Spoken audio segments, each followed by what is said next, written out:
Hello, j'espère que vous allez tous bien par la grâce de Dieu, que votre semaine se passe bien, se déroule bien, sous le regard du Seigneur comme d'habitude. Si tu ne connais pas encore le Seigneur Jésus, sache qu'il t'aime et qu'il n'attend qu'une seule chose, c'est que tu puisses ouvrir la porte de ton cœur, de lui faire confiance, de reconnaître qu'il est mort et ressuscité le troisième jour, qu'il est le Fils de Dieu.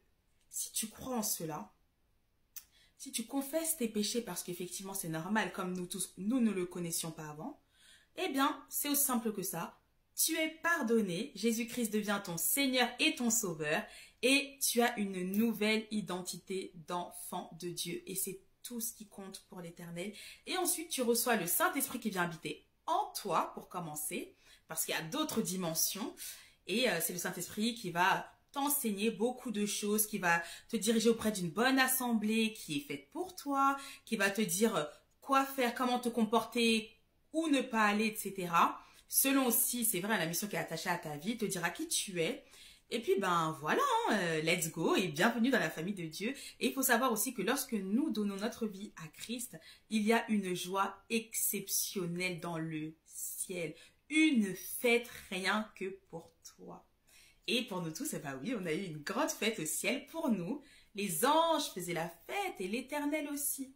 Parce que, en fait, un enfant de Dieu qui revient dans la maison de son Père, eh bien, fait la joie du Tout-Puissant et devient son Père. Et évidemment, nous avons la vie éternelle. Ce qui fait que lorsque nous mourrons, lorsque nous quitterons cette terre-là, nous n'irons pas en enfer, puisque nous sommes des enfants de Dieu, mais dans le royaume des cieux, dans le royaume de notre Père Céleste, qui est Jésus, l'Éternel des armées, qui a plusieurs noms. Et pour cela, je t'invite aussi à acheter une Bible pour connaître qui est ce Dieu, voilà, que tu auras accepté. Et ensuite, tu comprendras qu'il y aura le baptême, etc. Pas mal de choses, mais avec le Seigneur, ce qui est bien aussi et ce qui est beau, c'est step by step, parce que c'est une vie. C'est pour cela que nous parlons de vie chrétienne. Donc voilà, notre mission à nous tous, hein, c'est de parler de Christ en toute occasion, favorable ou non, d'avancer, de faire de toutes les nations des disciples et de ne pas avoir honte de parler de Jésus, parce que le Seigneur Jésus dit dans sa parole que celui qui aura honte de lui devant les hommes, il aura honte de lui devant le Père, il le reniera. Donc ce n'est pas ce que nous voulons, mais soyons des soldats. C'est vrai que ce n'est pas facile de parler de Dieu autour de nous, mais je vous assure que ça en vaut la peine. Il y a tellement de vies, tellement de personnes qui sont encore emprisonnées sous le joug de l'ennemi, qui sont en proie à la dépression, à l'anxiété, et j'en passe. Et pourtant, nous, en tant qu'enfants de Dieu, nous savons que ça vient du royaume des ténèbres. Et que dans le nom de Jésus-Christ, tous ces esprits partent. Ils n'ont pas le choix. Et le Saint-Esprit nous donnera la stratégie, nous dira comment prier, quoi faire, etc. pour ne pas vivre toute notre vie sous l'oppression de l'ennemi. Surtout, pardon, en étant un enfant de Dieu, absolument pas. Parce que Dieu nous a donné la puissance de marcher sur toute la puissance de l'ennemi, du diable, Satan. Donc voilà. Comme d'habitude, on va laisser le Saint-Esprit parler. Ouais, c'est ce qui monte dans mon cœur, c'est Jésus vous aime, il revient bientôt. Ne jouez pas avec cela, on pense à chaque fois qu'on a le temps, mais l'enlèvement de l'Église, si nous ne mourrons pas avant le retour de Christ, l'enlèvement de l'Église se fera de manière soudaine. Le Seigneur dit dans la parole de Dieu, dans la Bible, que ce sera comme au temps de Noé. Hein. Les gens marieront leurs enfants, ils boiront, ils feront la fête, ils feront leur vie. Mais à un moment donné, paf, plus de chrétiens sur la terre. Donc, soyons vigilants, marchons par le Saint-Esprit, ne soyons pas distraits, ne tombons pas dans l'orgueil, ne tombons pas dans l'idolâtrie. Il faut faire très attention parce que notre Dieu dit aussi qu'il est un Dieu jaloux. Et l'idolâtrie, c'est tellement, ça peut être tellement subtil. Ça peut être subtil, l'idolâtrie, ça se cache. C'est un esprit d'ailleurs.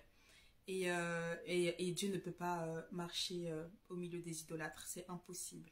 C'est impossible. Donc, à nous de nous remettre en question, de demander aussi au Saint-Esprit, est-ce qu'il y a des choses dans nos vies qui ne lui plaisent pas, qui ne le glorifient pas? Et ensuite, nous renoncerons à ces choses dans le nom de Jésus-Christ et nous lui demanderons son aide et on pourra de nouveau avancer.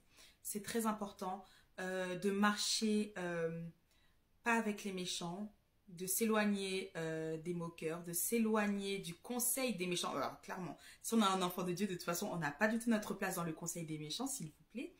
Et vraiment, marchons par l'esprit, demandons à Dieu de nous aider à marcher dans la sanctification, à marcher dans la consécration, et à l'honorer en tout temps, à l'adorer en tout temps et à le respecter, à être loyal et fidèle. Vous savez, à un moment donné dans la Bible, le Seigneur dit qu'il y aura des personnes qui viendront et qui diront « Seigneur, Seigneur ». Et le Seigneur leur dira « Arrière de moi, je ne vous ai pas connu ». Et ces personnes seront choquées parce qu'elles diront « Mais n'avons-nous pas prophétisé en ton nom? N'avons-nous pas chassé les démons en ton nom? En gros, n'avons-nous pas servi la cause du royaume des cieux ?» Mais en fait, le Seigneur dira en gros peu importe, ça a servi le royaume, mais votre cœur était tellement éloigné de moi que moi, je ne vous ai pas connu.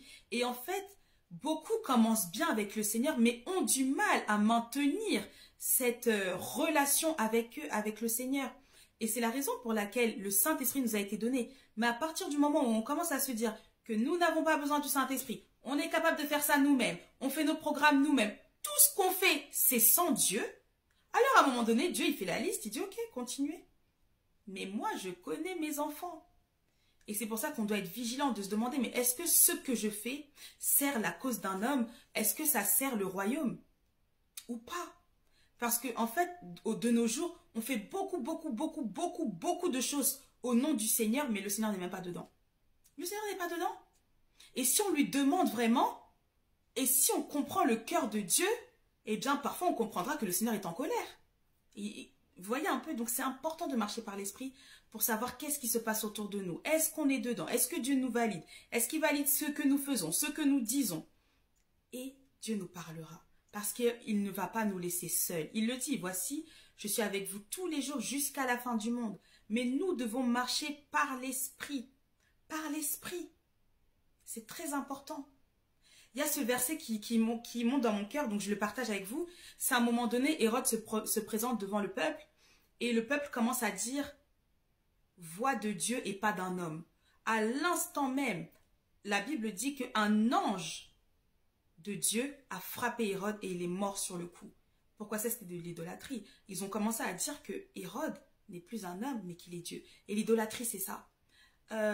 Une personne va prier pour nous et puis on commence seulement à penser à la personne plus qu'à Dieu. Et Dieu dit c'est un instrument. On ne peut pas comparer l'instrument au Créateur. Chacun sa place. Et c'est important. Donc vraiment, continuons à manifester la puissance de Dieu, la présence de Dieu tout autour de nous et soyons vigilants. Parce que lorsque nous tombons dans l'orgueil ou dans l'idolâtrie, on est totalement déconnecté de la présence de Dieu. On est déconnecté, on devient insensible et plus encore, qu'est-ce que le Seigneur me dit? En fait, le but de l'ennemi dedans, c'est que nous puissions être des blasphémateurs. Il faut faire attention. Vous imaginez? Parce que lorsque l'onction se manifestera, on commencera à regarder, mais qui est cette personne? Mais c'est bizarre, elle n'est pas connue, mais c'est bizarre, elle n'est pas ordonnée, et ceci et cela, et le Saint-Esprit dit, oh. Attention, attention, parce que Jésus a dit, malheur à celui qui blasphémera contre le Saint-Esprit. Donc, au lieu de nous précipiter très rapidement pour dire, ce n'est pas Dieu, c'est un... Attention, attention. Quand on marche par l'Esprit, on arrive à discerner ce qui vient de Dieu ou pas. Et même si on se trompe, le Seigneur viendra confirmer ou révoquer ce qui se passe. Donc, soyons vigilants, soyons sages. Le Seigneur dit, soyez prudents comme des serpents et sages ou simples comme des colombes. Et c'est ce que Dieu attend de nous. Donc, vraiment, maîtrisons-nous, faisons attention et marchons par l'Esprit. Jésus vous aime et à très vite. Que Dieu vous bénisse. Bye!